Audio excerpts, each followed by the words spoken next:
Jazzcast Pros. Hello and welcome back to High Vibe Table Talks. And if you are listening to this, then most likely you are thinking about or have started some sort of business. And so you have created an offer, whether that is a service or a product, and you have put your heart and soul into the creation of this thing that you want to see in the world. Now, imagine if all of a sudden, overnight, what you have to offer became illegal. Today, we're going to be talking about Anheuser Busch and how in 1920 it became illegal to produce, sell alcohol, and they survived it and are on the other side of it today. Obviously, it was over 100 years ago, but they're still going and they're still, selling millions and millions of beers every year now. And so we'll talk a little bit about the history of Prohibition, of Anheuser Busch, what happened to them during Prohibition, how they not only survived during it, how they pivoted, and how they came out the other side able to thrive in the next season of what happened. Just like in the last series, we are then going to talk about what you as a small business owner can learn from that. What mindset shifts can you have in your business based off of what this much larger scale company did? And hopefully it won't be the exact reason of whatever it is that you have to offer is now illegal. Welcome to High Vibe Table Talks, the podcast to help you, the current or aspiring solopreneur, navigate the messy middle so you can make both an income and an impact. Hi, I'm Rashawn, and I love creating safe spaces for women to be courageous in their dreams.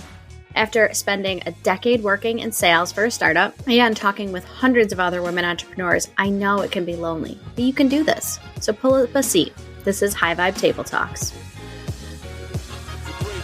I am doing a series right now called the Power Move series. It's the other side of the coin. I previously did a series about when companies didn't pivot and how it ultimately led to their downfall. This is about when companies did pivot and ultimately led to them being successful. And so you may or may not know what I'm talking about right now, but the period in our history in which that happened was Prohibition. In the late 1910s, the company that is Anheuser Busch was very, very popular. They were producing over 1.2 million barrels of beer every single year. They were the epitome of success in America.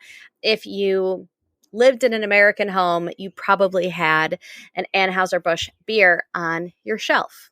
Then January 17th, 1920 hits, and they passed the 18th Amendment. And so overnight, the production, sale, and transportation of alcohol became illegal.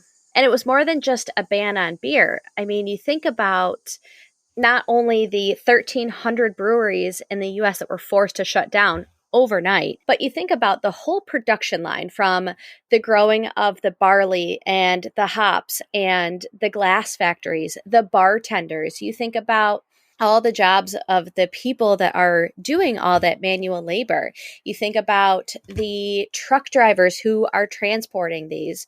Every step along the way, people are affected. Some businesses try to outlast it, but with something like an amendment going into place, it's not like certain things in COVID, like, okay, we just needed to survive until we were on the other side of it. Like, they didn't know if there would be another side. Like, there'd just always be prohibition. And so there had to be some really hard decisions, some really hard conversations to have. And so what do you do?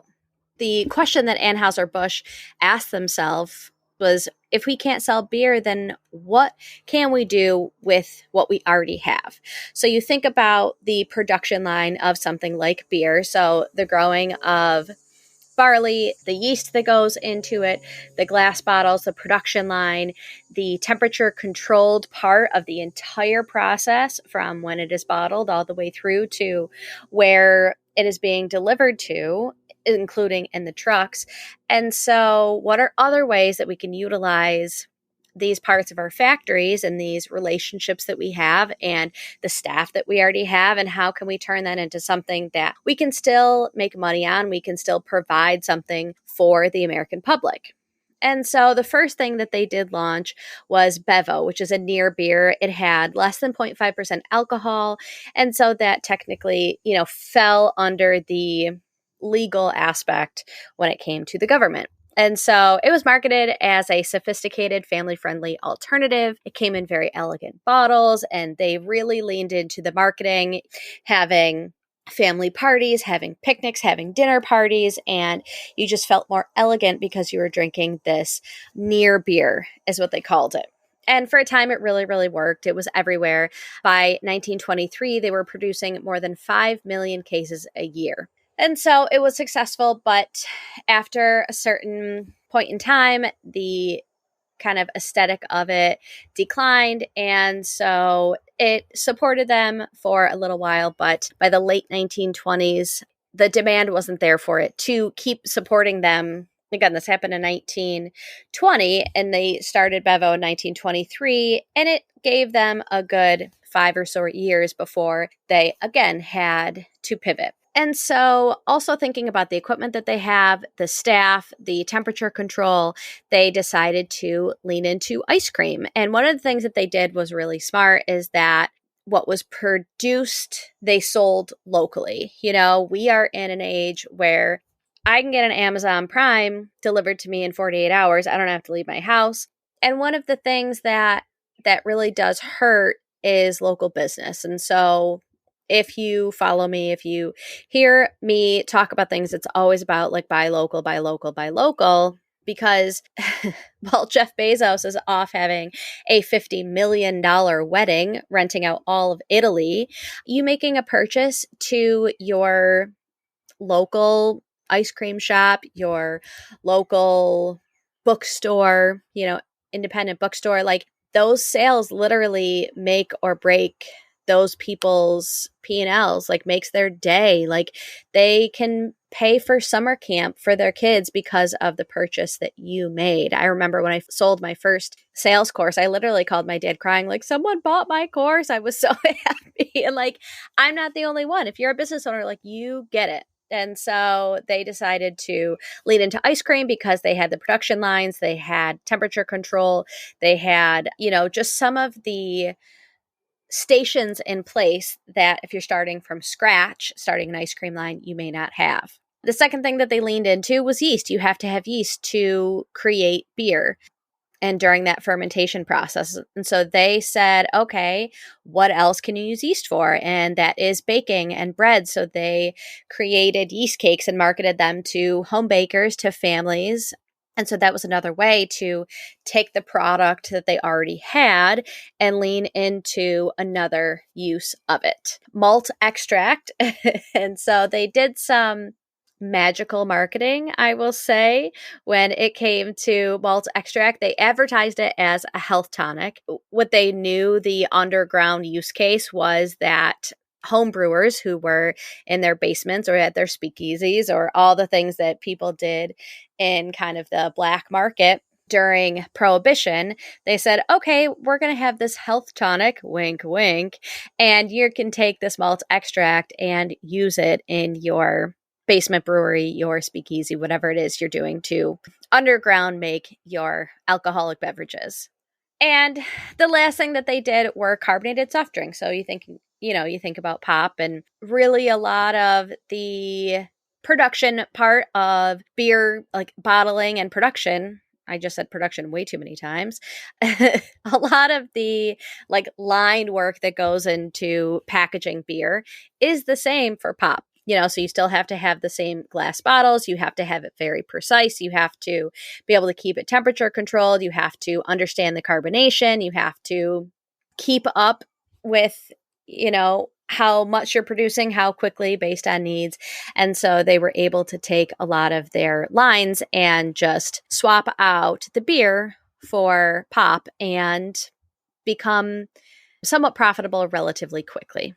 Another important piece of running a business is relationships. And so they weren't the only ones that were dealing with this. Their distributors, the people that they brought alcohol to, were now like, well, now what? And so they said, okay, how can we still maintain these relationships? Because these relationships are dependent on each other. And so if I'm struggling and you're struggling, how can we work together? And so they started manufacturing other things that Americans needed. They started selling refrigerated cabinets. So they understood temperature control, they understood distribution, and they said, okay, what about refrigerated cabinets for things like the ice cream, for the pop that we're producing? Other breweries were in the same, I'm kind of highlighting Anheuser Busch because that was the one that I first heard about a while ago. But Yuengling began selling ice cream, and that is a brand that is still sold today. Here we are 100 years later, and they're still a company that does that. Coors pivoted into ceramics and porcelain, and that has evolved into the Coors Tech Company. They really got scrappy. They got creative. They said, okay, this is our reality now. So what do we do with it? And they hustled. And like I kind of talked about COVID earlier, and that being like, okay, we just have to get through to the other side, get to our quote unquote new normal. I know no one wants to hear that saying anymore, but Prohibition lasted 13 years. So 4,745 days of a dry America where all of these things that they were producing, they were profitable with, was illegal. And so they didn't just say, well, that's illegal, let's close our doors. And they had, I'm sure, not only the creativity and the gumption to do something different, they had the capital. I'm sure they did lay people off. I'm sure there were some hard decisions that were made, but they had some capital to be able to pivot into ice cream, to yeast cakes, to the Bevo. But on the other side of that, Prohibition ended on December 5th, 1933, and a lot of other breweries had just shut down. So they had no more production line. They didn't have staff. They didn't have relationships. They didn't have any of the things to kind of turn it back on. Anheuser Busch, on the other hand, they kept all of those things in place. They had the staff, they had the production lines, they had the relationships with the glass company and with the yeast companies and with their distributors they were bringing their new products to. And so ultimately in 1933, they could kind of I'm going to make it sound way simpler than it actually is, but they could just switch right back to alcoholic beverages. And within a year, they were actually back to producing beer. They were distributing it at scale. They had this head start that really gave them a huge advantage in, the 1930s. I'm sure that people were craving being able to go to your convenience store and buy beer, and they were able to do it so much quicker than a lot of other companies, kind of switching back into that mode. And they took it and ran with it and were very, very successful and are still successful.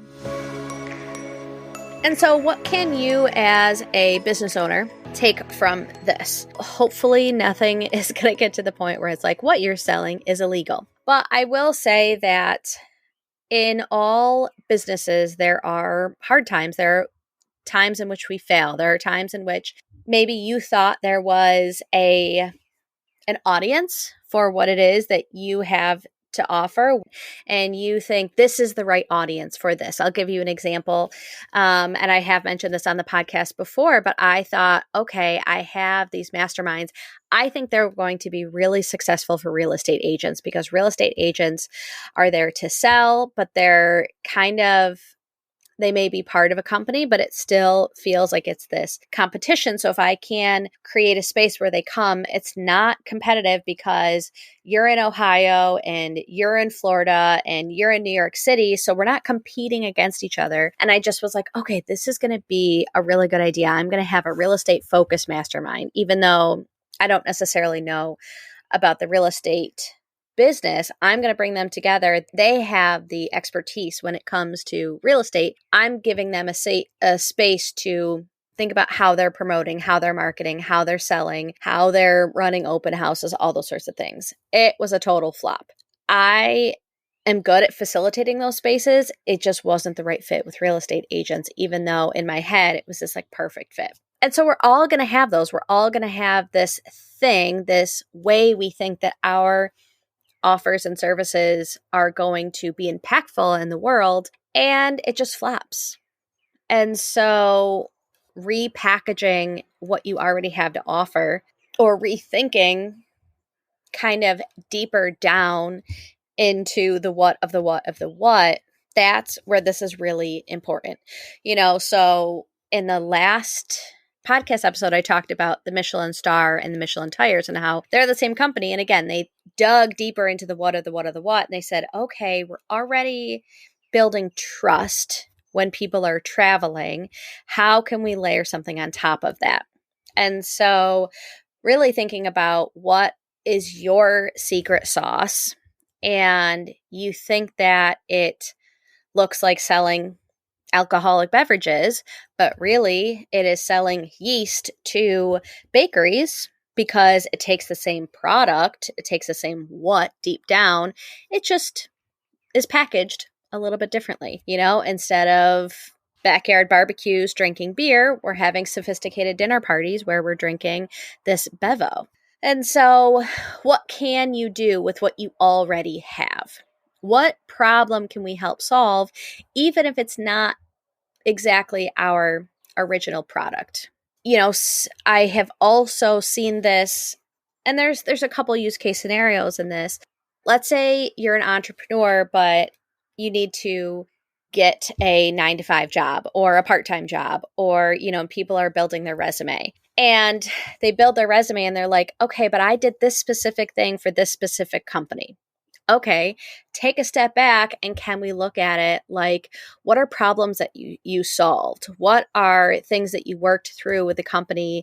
How did you help them grow? How did you add value to the company that isn't niche specific? So if you were an operations manager for a document management company, okay, but you helped build a new logistics line for them. And so there's a lot of soft skills that are in there that you can transfer to your resume, or you can use them as your problem solving as an entrepreneur.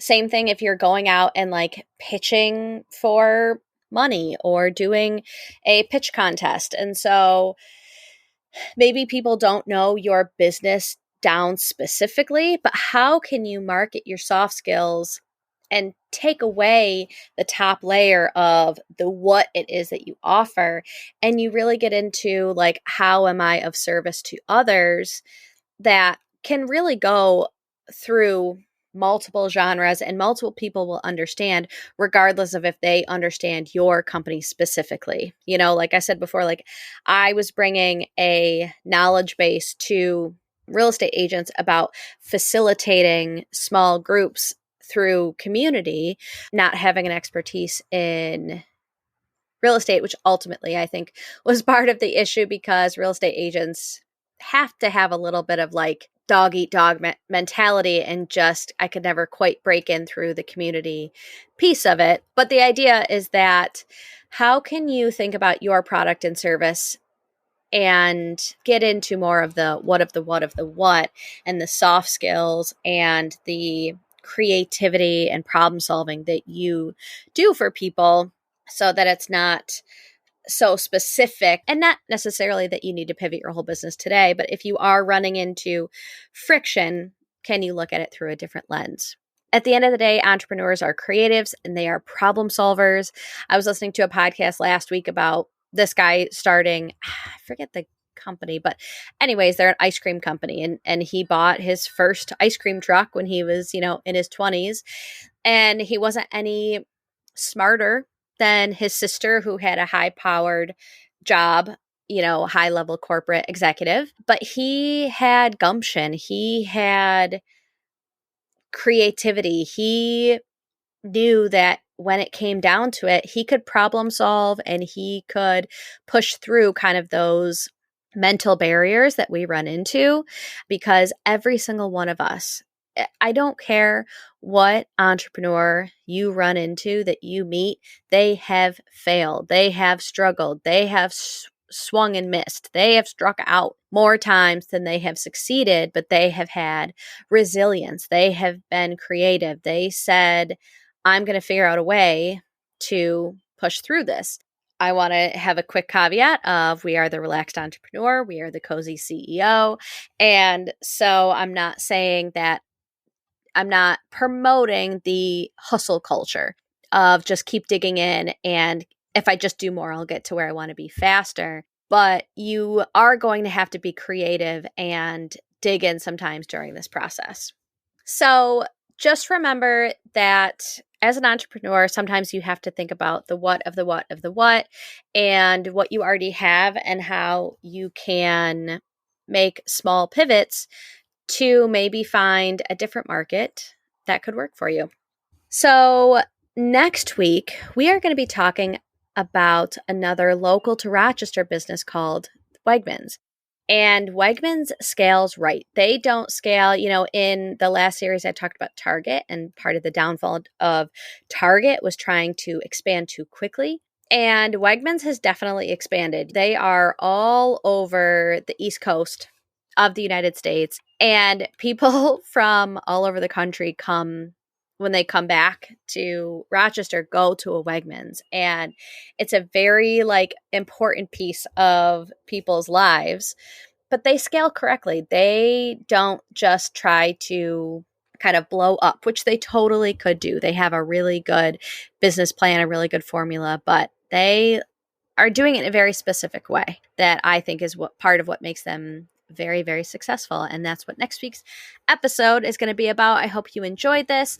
If you found any insight, send this episode to a friend, leave a review. Either of those would be so meaningful to me. And until next time, remember that big dreams and small steps will transform your life.